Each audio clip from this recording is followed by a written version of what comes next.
Remember that I am thy creature.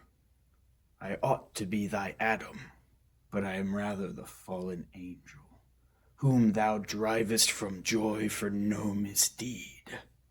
Frankenstein, a classic work of Gothic literature, a pillar of Halloween, and one of the most poorly adapted books in all of cinema. Hello, and welcome to a very special Halloween edition of XP and Empathy. My name is Caden, and today we're going to break down a trailer for Guillermo del Toro's upcoming Gothic horror movie, Frankenstein.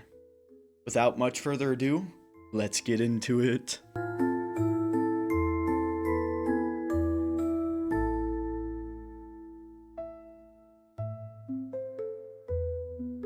For context, Frankenstein, or the modern Prometheus, was a book published in 1818 by one Mary Wollstonecraft Shelley, at just 18 years old. The novel depicts the classic narrative of mad scientist Victor Frankenstein's attempts to understand and create life, leading to his construction and reanimation of a corpse, which, in the book, it's not specified how he did it, which means that the electricity used in most adaptations isn't necessarily how it's meant to be depicted.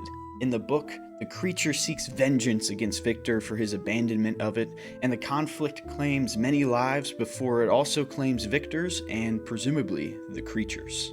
The story explores themes of scientific morality, mortality, isolation, and the purpose of life. The upcoming film adaptation is set to be released on Netflix on November 7th, and appears to be a much more faithful adaptation of the book, rather than a simple remake of the Universal films, which aren't exactly faithful to the source material. As mentioned before, the film will be written and directed by Guillermo del Toro, who is renowned for his dark fantasy films such as Pan's Labyrinth, The Shape of Water, and even Hellboy. Hell yeah!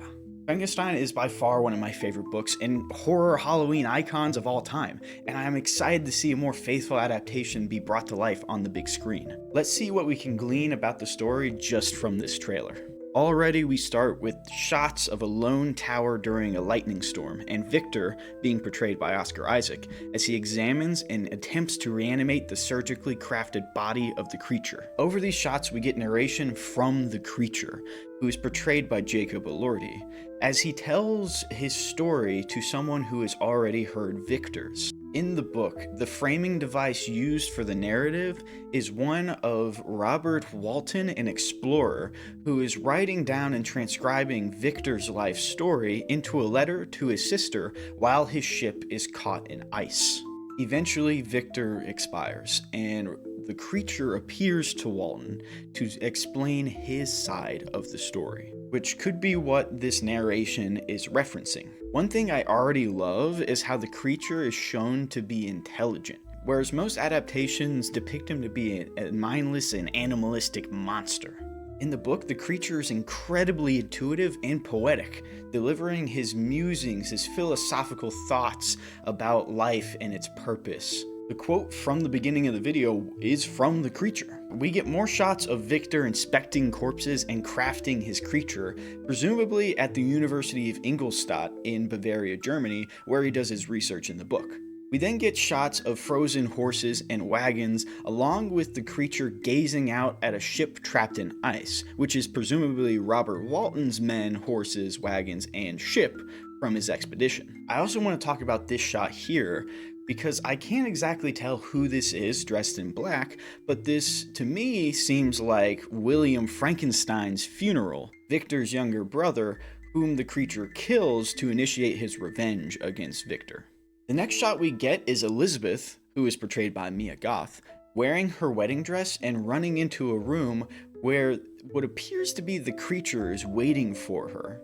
In most editions of the book, Elizabeth is an orphan girl whom the Frankensteins take in, being described by Victor as beautiful and kind. Eventually, after the creation of the creature and his abandoning of it, Victor refuses to create the creature a female companion and returns home to become engaged to Elizabeth, only for the monster to appear again in Harry's attempt at a perfect life. The creature threatens Victor that he will be with him on his wedding night, and appears and kills Elizabeth after the two are married.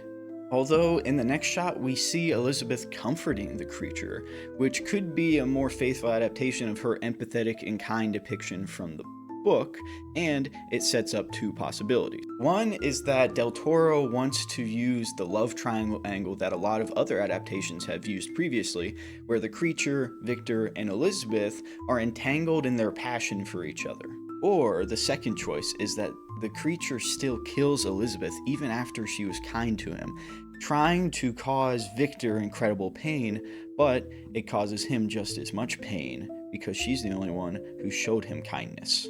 I really can't wait to see which direction they move in, as both are very viable options, and I really would enjoy to see what story plays out from here. The next shot we see is of this crazy angel of death, which I've seen a lot of people make theories about, that it could play into some kind of larger monster setting for Del Toro to create other films in, but I rather think this is more one of Victor's freakish, monstrous nightmares that we get from the book, and that he experiences so vividly because he passes out all the time.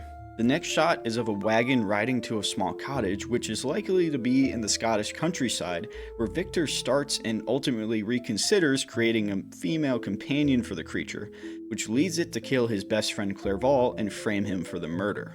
We also see the creature approaching a blind old man, from whom he learns to speak and reason in the book, although the blind man's family chases him out, and he ultimately burns their house to the ground once they've moved out of it as recompense. We next see the monster marching towards Robert Walton's ship, tanking gunfire and using his inhuman strength to rock the boat, which is a departure from the book where he simply sneaks into it. This could also be a red herring for us, as the creature could be attempting to try and free the ship from the ice, being a little bit more empathetic towards all of the men on board, even after they shot at him. We also see Victor pursuing the creature across a snow-covered field, which could be two scenes. The first is when Victor decides to take an isolated retreat to the Alps, where the monster first appears to him to explain his story after he murdered William. The second is after the creature kills Elizabeth, and Victor vows revenge, chasing him to the Arctic reaches and turning the wheel in the cycle of revenge. We also get a shot of an estate burning down with Elizabeth panicked outside, which means this is either the Frankenstein's estate and the creature let her live but burned down the house anyways, or this is Elizabeth's family's estate and she is being taken in by the Frankensteins after this tragedy.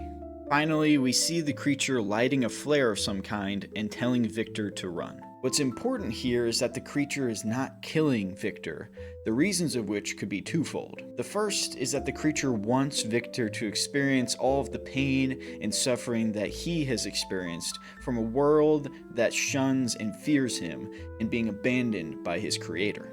And death would be a mercy. Or two, and probably more likely, even for all the animosity he holds towards Victor, he cannot bring himself to kill his creator. Overall, I'm very excited to see this film and the directions they take with their adaptations. With a star-studded cast, a veteran director, and an amazing score, I think this film is going to be one for the decade. Let me know if you're excited to see a more faithful adaptation of the book Frankenstein, or if you prefer the classic Universal monster, or both. Leave a like and subscribe, as it really does help out the channel. And remember, do good, be kind, and happy Halloween.